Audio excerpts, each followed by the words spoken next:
Well, hey guys, this is DK Spencer, and hey, look, it's my my Joker FSC fun build. So, yeah, good times. Here, I'll tell you what's been done to it. Merciless Lethal Chamber Cap, Mil Sig O-ring. We've got a Lapco Freak Barrel with a 684 insert. Lapco Mock Suppressor, Cerakoted purple, epoxy green, Cerakoted green, epoxy green, Cerakoted white, Hogue grip. Yeah, y'all know what that is. So good times. I got it full of cheap yeller balls because, I mean, why not? Alright, so I'm going to show you something here.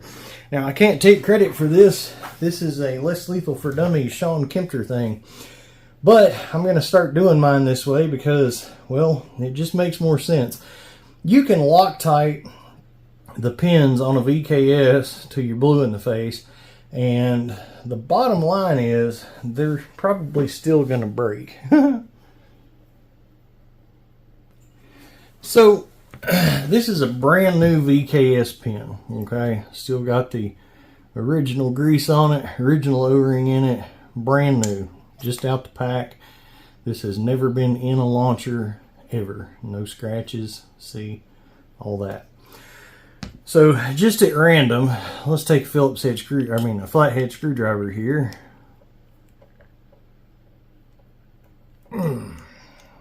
Little bit of effort, but not much. Not a whole lot.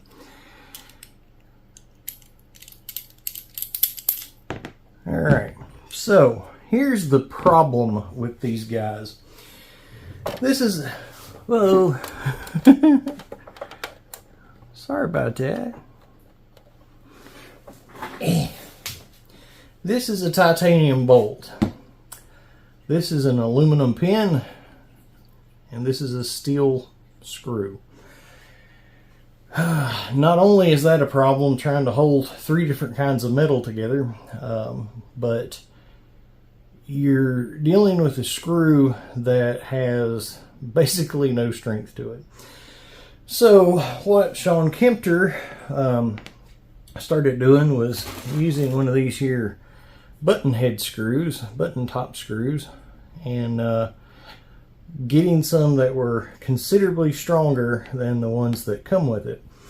So these are actually the ones that I went with. So these are 6 32s by ½ inch, fully threaded. I'm going to put a link because it doesn't help you if you buy one that is not of the good, of a good quality and a good grade. I'll post what these are so that you can have a link. I think Sean's probably posted in his video, but he's a Canadian. So if you're in America, this is what I got from America. So anyway, these are pretty cheap. I bought 100 of them. With shipping and everything, it's like, not much. The price of a like value meal. So anyway, what you want to do is you can either reuse the pins that come with them, or Home Defense 24 makes a replacement pin.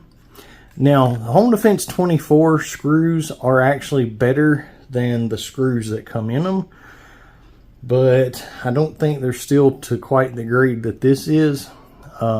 This is a tough little booger. So anyway, there's no difference in performance on these. They're the same size, everything. But the big difference with these, and why I really like them, is they take a number 4 Allen key as opposed to a flathead that, and again, this is aluminum. So it's really, really easy when you're trying to get these super duper tight to, screw that up. Now, using a Wixon pin guide helps you to keep you from doing that somewhat, but still, that's how that works. So that goes down in there. Also really good to check to see if your pins are straight. So what happens when you break a pin? All right. When you break the screw or the pin, what happens is sometimes it's gonna turn sideways, twist when it happens, and you're actually also going to bend your heat core. So it's going down in this hole here, right? So it can break in such a way that it actually bends the heat core. That doesn't happen very often, but it can happen. More often, you're going to actually bend where it screws into your actual bolt. And then you put your new one in, and then you go to put it on the heat core, and it won't go on. it will just sit there and dink, dink, dink, because it's off to the side. And this has to be lined up perfectly to go through there. So if it's a little bit to the side, it's going to hit, it's not going to work. So anyway, let's see here. So I use one of these. I can post a link for this as well.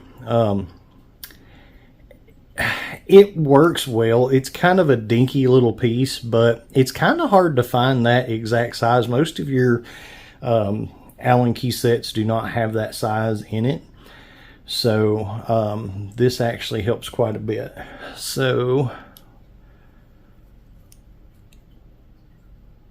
and that's pretty tight. So in this case, we are going to have to heat it. And this is, you know, if you're going to reuse your factory one. Obviously, you don't have to do this if you're not, because if you're going to use this one, you just unscrew it and go from there.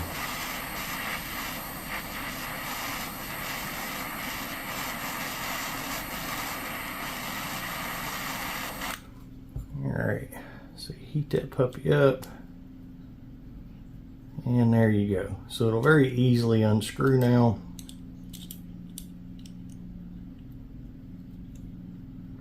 I'm not going to go all the way because then it's going to fall on my mat and it's hot. But anyway, you get the point. That's about how much you have to heat it to get it loose. And you can see it's very easy. So if you're struggling against it, then you haven't heated it enough. So, all right, good times. All right, so I'm going to go ahead and use Home Defense 24 pin, because as I say, I like them better. Same size fits it. These do not have any Loctite or anything on them from the factory, so no heating required to get rid of that little guy. So we're going to use this guy instead of that guy, okay? Pretty simple. Now, when you get these, they're going to be coated in oil, all right? What you want to do is go ahead and soak these in some rubbing alcohol and get all that oil off of them, clean them up good, because the oil will prevent the Loctite from sticking properly.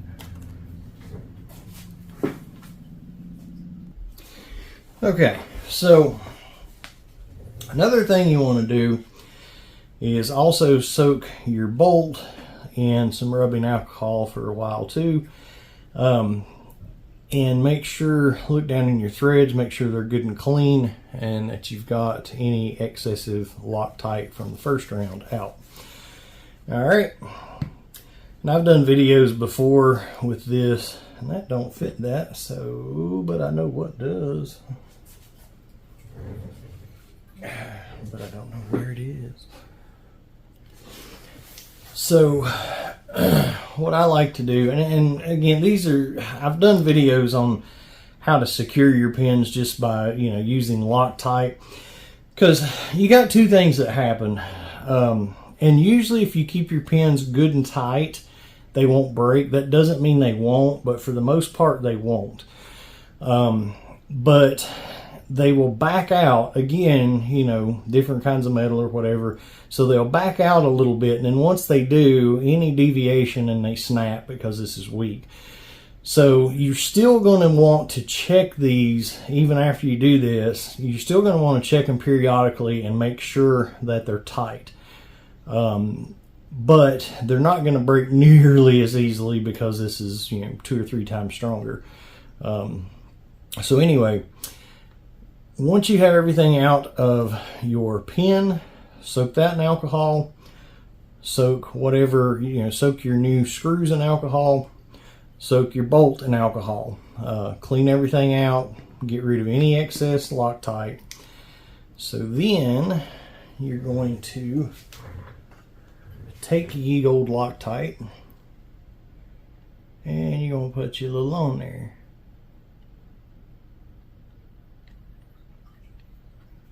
Now you don't want, whoops, dang it.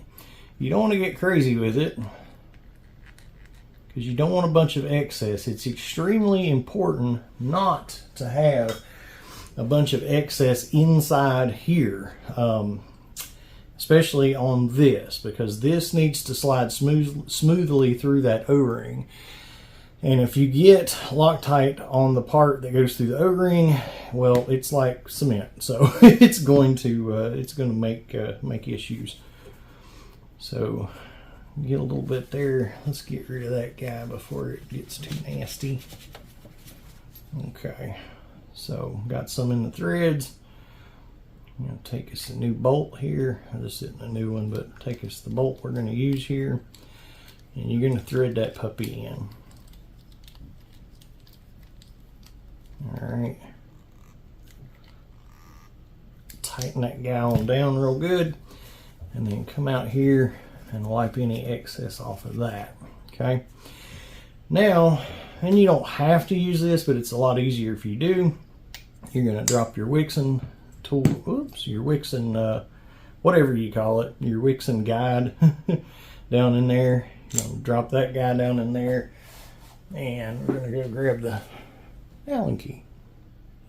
I typically do this at my basement sink, so I was pre-preparing a few of them for my switch over. So make sure, turn it backwards and make sure you're getting it lined up good. Don't want to cross thread it. Not much chance you can if you're using your Wixen piece. I'll put Wixen's website in there as well. So make sure that guy's tight. Recheck this guy. Pull that guy out and let this set overnight. And now, once that happens, you're just going to put it back in the VKS. So, good times. That's pretty much it. Now, somebody's going to say, but you didn't show us how to get it out to start with. Okay, well, why not? We've got time.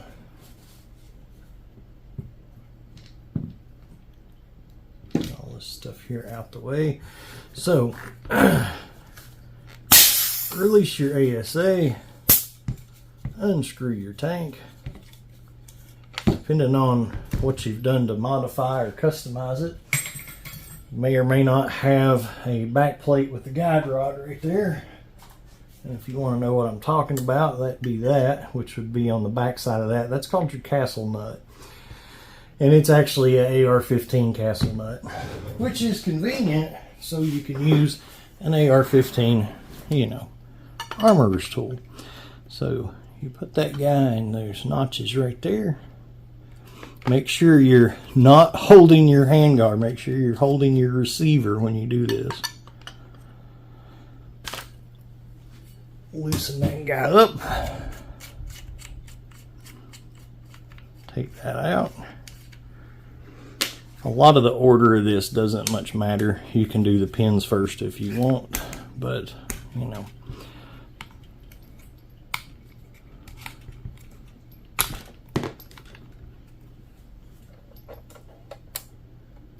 There we go. Sorry.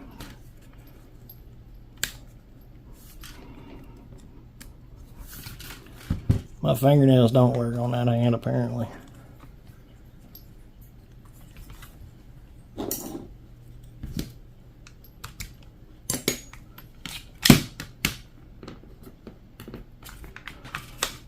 Get your magazine out. You don't need that. Don't need that.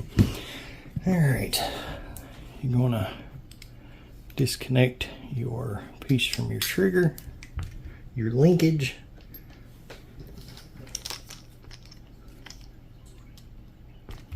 Now, I'm about to screw up here. This one, you may or may not be utilizing this little thing here, but I do, even if I'm not using a Grimberg barrel, which I don't hardly ever use at all anymore. This is a cut-off factory barrel, but I typically use the power barrels. But this little device was made to hold the Grimberg detents in. Now, if you're using metal detents, you don't really need it. But I use Wixon detents, the Wixon metal replacement detents, and it just, you know, secures it a little more so that it can't blow out. Because if you've got this, if you don't have this guy in here, there's a gap there. And with enough power, it could push that detent out a little bit. This prevents that. With the Grimberg barrels, it's essential to use this because the detent is just a little plug and it comes out really, really easy. Now, the reason that I need to take the door off and take this out before I take the barrel out is because it's so tight against it, it makes it hard to do that. So once you do that, the barrel comes out easy, spring comes out easy, you know, no big deal. All right.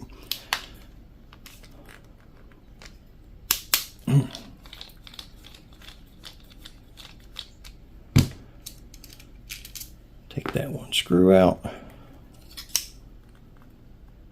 Well, that guy is solid on there. Oh, got ahead of myself.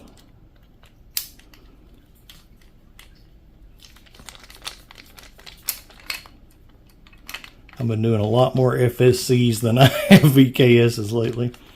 Got to get back in the swing. All right. Now, once you've done that, you want to lay it so you don't scratch it. That same number 4 that we used before will fit perfectly in that groove on your ASA. I'm really rusty at this, man. I used to do this with my eyes closed. Alright, once you get that back a little bit, you can push that, get your ASA lever out of the way.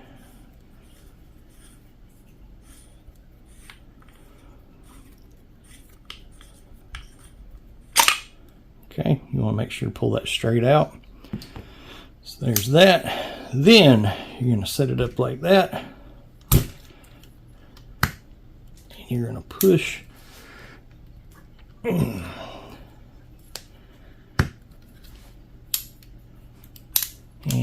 if you can't get it to fall all the way out, get you something wooden, not metal. Well, better wood than that.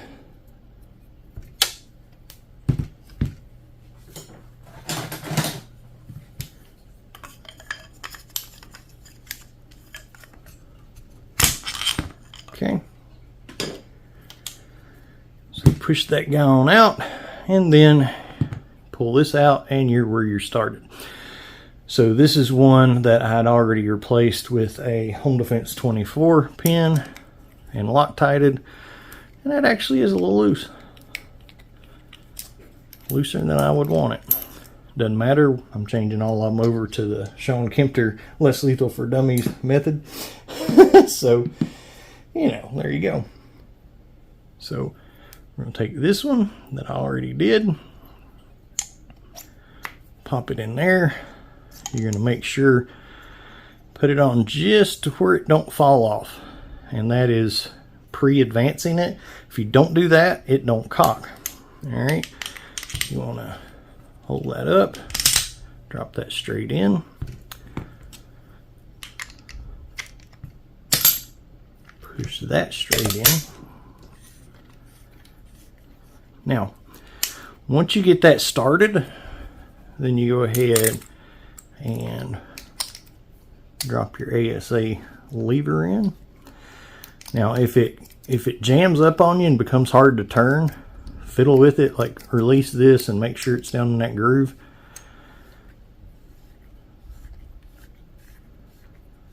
All right.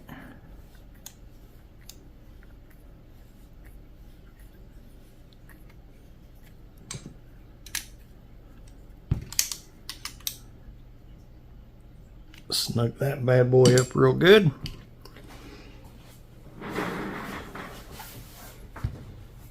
Now, checking to make sure that your bolt is still pre-advanced, which means it's slid up past this groove. All right, you're gonna put that guy back in. That's your regulator for anybody who's taking notes.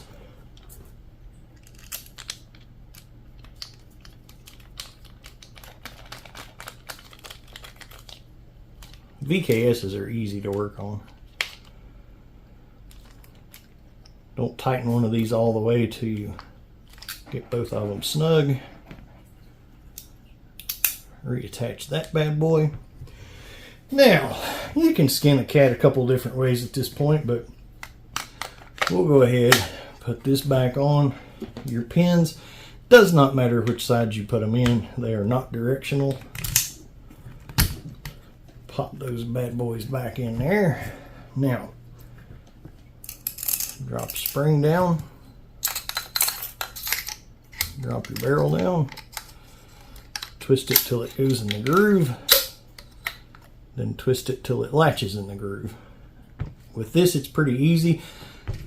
You can look in there, but it's kind of simple to see. If the detent's right there, it's in the right place. You're going to put this guy back on, put this guy back on, and put this guy back on. And if you're so inclined to use this setup, you're going to put that on, then put this guy back on. I'm not going to go any farther with it because the rest of it's just tightening everything back that you guys have seen. You know, at some point you want to check, make sure your ASA moves, which that one's like butter. And there you go. That's pretty much it.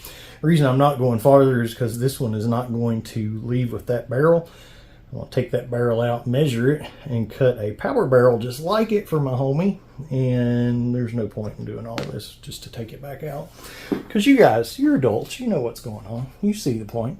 All right, guys, this is DK Spencer. This guy. Make sure to like, subscribe, and I'll catch you on the flip side. Now I've just got to do it on that one, that one, that one. Yeah, it matches the pistol. But that's a Green Goblin, but whatever. Yeah, that one. Woo! Look at that guy. That's right.